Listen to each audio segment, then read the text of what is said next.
Hey guys, it's Mike piddling around the yard, and today you can see my tomato bed is getting a little overgrown. I'm a couple of weeks behind on building the tomato trellis that I want to be using this year.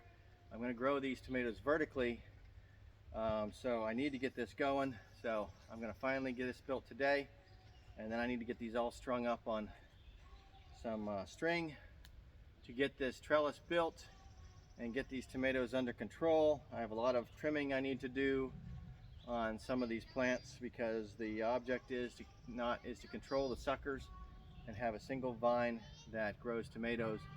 I'm hoping for higher yield based on weight, not on number of tomatoes, because I don't really care the number of tomatoes. I'm going by weight, so that's my plan. So I'm going to get started building this trellis. I'll let you know how it goes.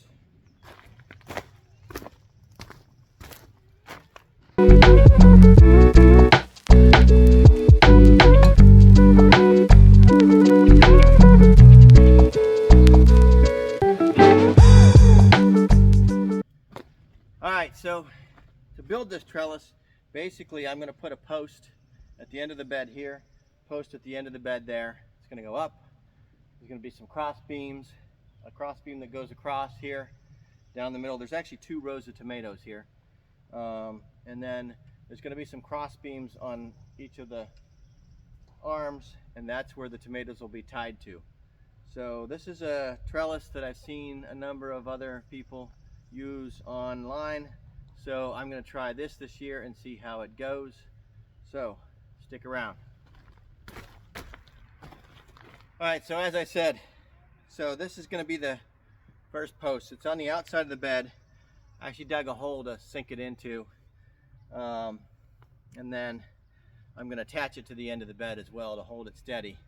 So it's not going to move because it's in the hole, plus it's going to be drilled to the side of the bed. I do have to cut it off a little bit, looks like, because it is way too high. I need it to be at a height where I can reach. When we're done with the cross beams, there's going to be hooks up there, and I'll need to be able to reach the hooks. So it's probably going to be about 8 foot tall. So I'll get my tape measure. I'm going to measure this, and then I'm going to cut this off so that it'll be 8 foot tall here. I've got another hole dug on the other side, and I'll put the other end piece there and make sure that it's 8 foot across and level. But that's basically how I'm starting this trellis. All right, be right back.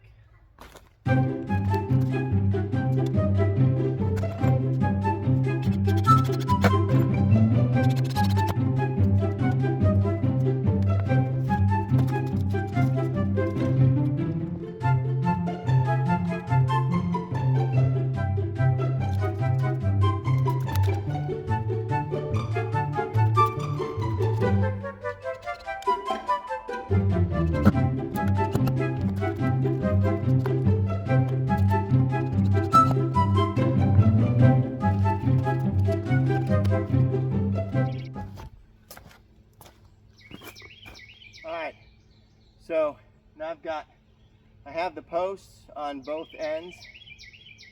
So now I need to connect the posts. I'll get another 2x4. I'm actually going to put a 2x4 on each side of these just for extra strength. They're going to run clear across, and then I'll put the cross beams on that the hooks are going to go onto. So let me get this measured and put these cross beams on.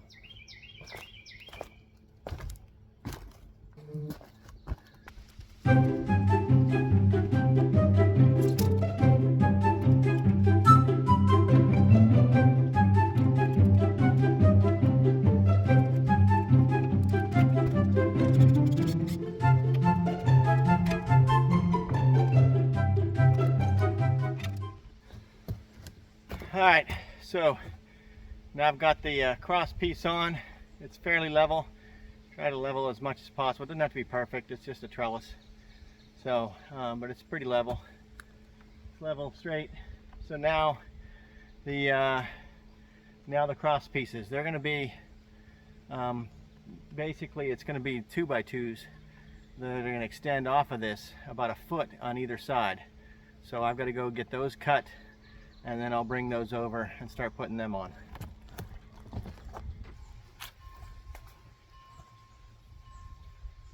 So I'm going to cut these are my 2x2s. I'm going to cut these 32 inches long because I measured a foot on either side of the beam. That's 24 inches, and then the beam itself is just over 7 inches long, so I'm just going to cut them 32 inches, and that's my plan for these.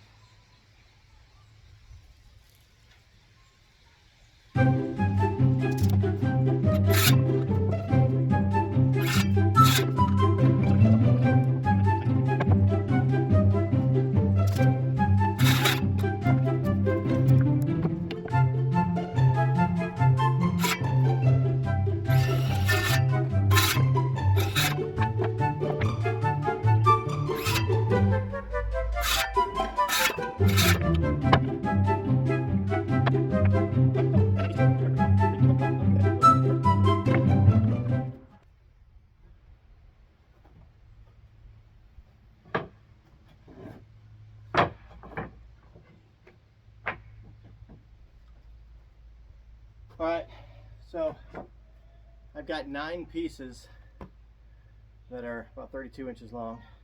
It's should work pretty well. I believe that bed is a little over 8 feet long, so it'll be perfect number of pieces to do the cross beams.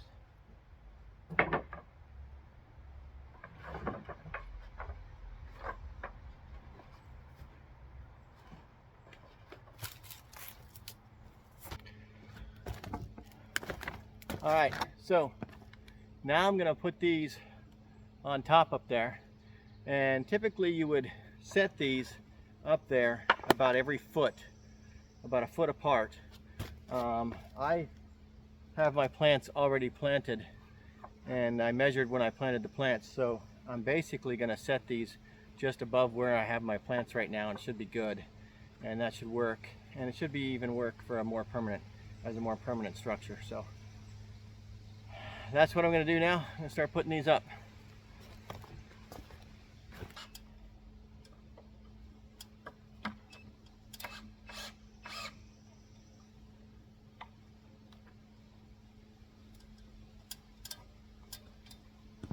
Alright, there's the first. That's the first one up. And I'll just continue to put these across all the way. That one looks a little crooked, but I'm going to have to straighten these out and put these across all the way so that I can tie, and I'll be able to tie the strings going up. There's going to be hooks up there, and then I'm going to tie the strings up and be able to tether the plants so that the plants can grow vertically. The purpose of this trellis is that you want to grow your tomatoes as vertical as possible. So this is 8 foot tall, and so I'll be able to grow those plants up 8 foot tall. Now, the reason why you have the different cross beams and the hooks going as you do, the way it works is that as the plant reaches the top of that bar, you then unhook it and you move its string over one. So you move all the plants over one. What that does is when you move it over, it lowers the plant down and it moves it. And so then it will grow up from there. So what you can do is that main vine will continue to grow. You can actually run this and wrap it all the way around, and those vines will grow kind of horizontally vertical, but you're only going to keep the main vine. You keep cutting the suckers off so that all your tomatoes come off the main vine. And by doing this, I've seen some other people online do this, and they'll have their main tomato vine can get as long as 16-20 feet long, and they're just growing tomatoes all along it, and they get a really high yield. Because you're only using the main vine to grow the tomatoes grow a little bit larger than normal. So if you count your yields by weight and not by number of tomatoes, then you get a higher yield in this way. So that's my goal, because I use all of my tomatoes for canning purposes. I don't care about the number of tomatoes, I care about the weight. Alright, so I'm going to continue putting these up, and then we'll see what's next.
All right, so I'm going to be putting the screw eyes in each end of these cross beams.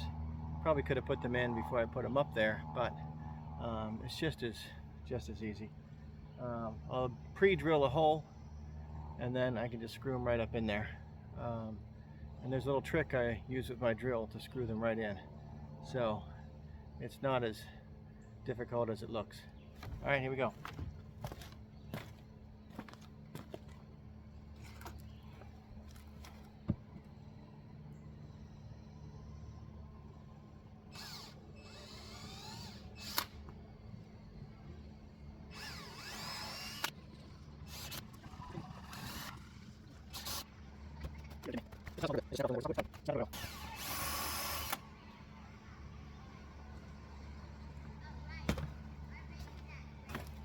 You gotta be kidding me. This is not a small drill bit and just snapped off drilling in that board. It's a soft wood, it's a pine. Just snap that drill bit right off. Oh my God.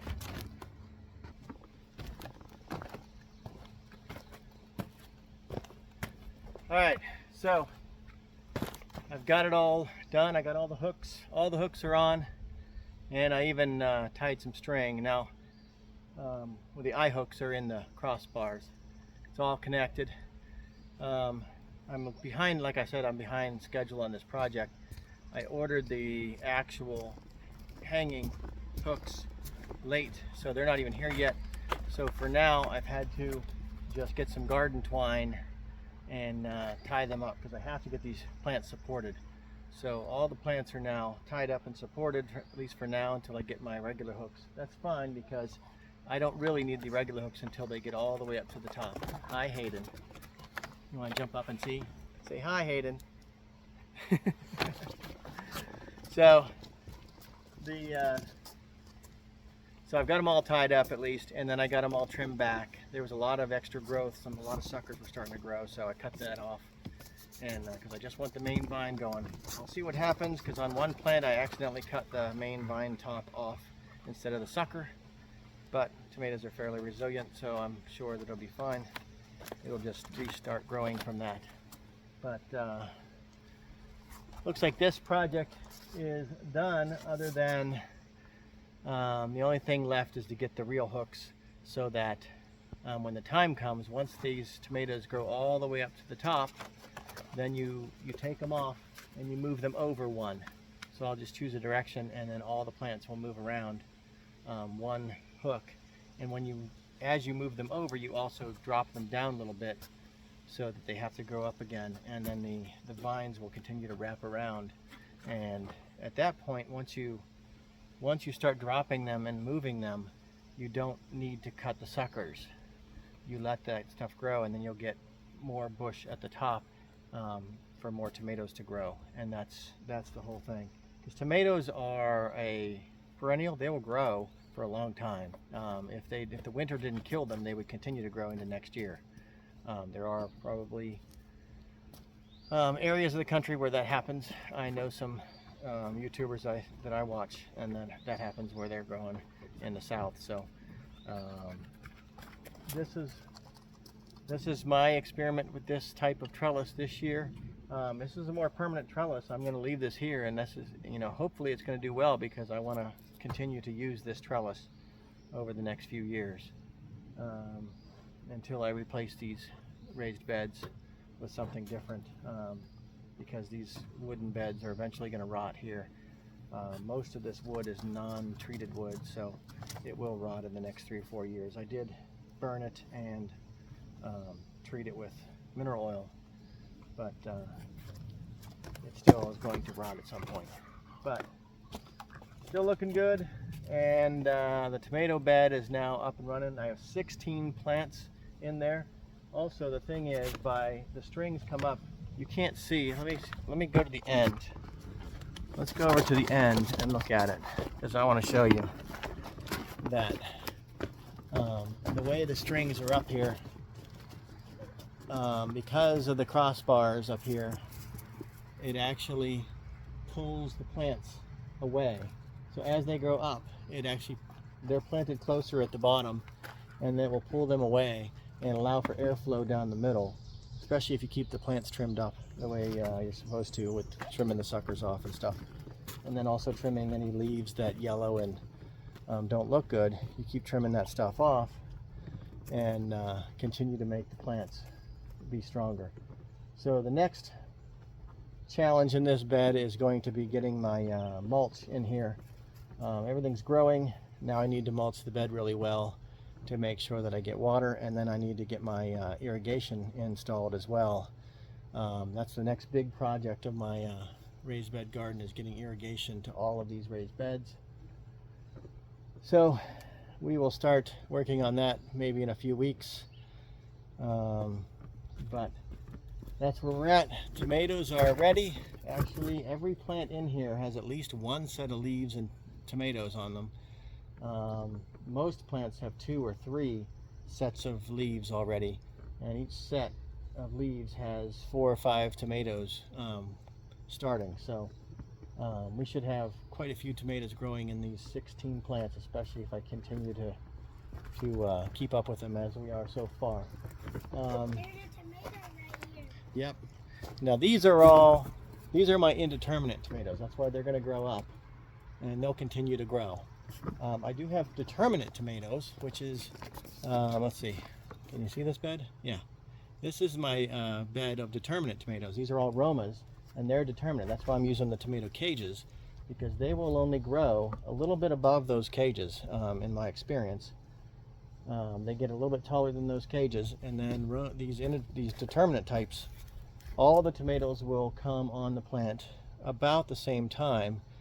They will produce their tomatoes, and then they'll be done. And once they're done, you can just pull those plants out. They're not going to continue to do tomatoes through the rest of the season. So, but this is a good place for my determinate bed, because this is also my asparagus bed. That's what I'm growing over here.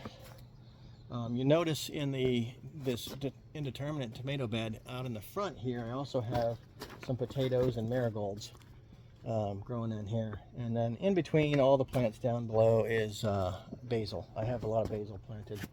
We got a lot of basil planted over here. There's tiny things down there. Yes, I have basil planted just about everywhere in my garden. It's a good trap crop for some bugs, and it also helps keep some of the bugs away. But and then, I can always harvest basil. So I'll do another video on that, about harvesting all the herbs that I grow, because we've got basil, thyme, oregano, rosemary, what else we got? Cilantro, parsley, chives. We've got all that stuff growing, and I usually harvest all that, and then, right, Hayden? We harvest all that and then we dry it out and preserve it, put it in jars. So during the summer we can use those herbs, but in the wintertime they're not growing, so we preserve a bunch of it in jars so that we have herbs all year round. And all those type of herbs I try to grow and keep myself. So, but that's all I have for the tomato trellis today. So let me know what you think.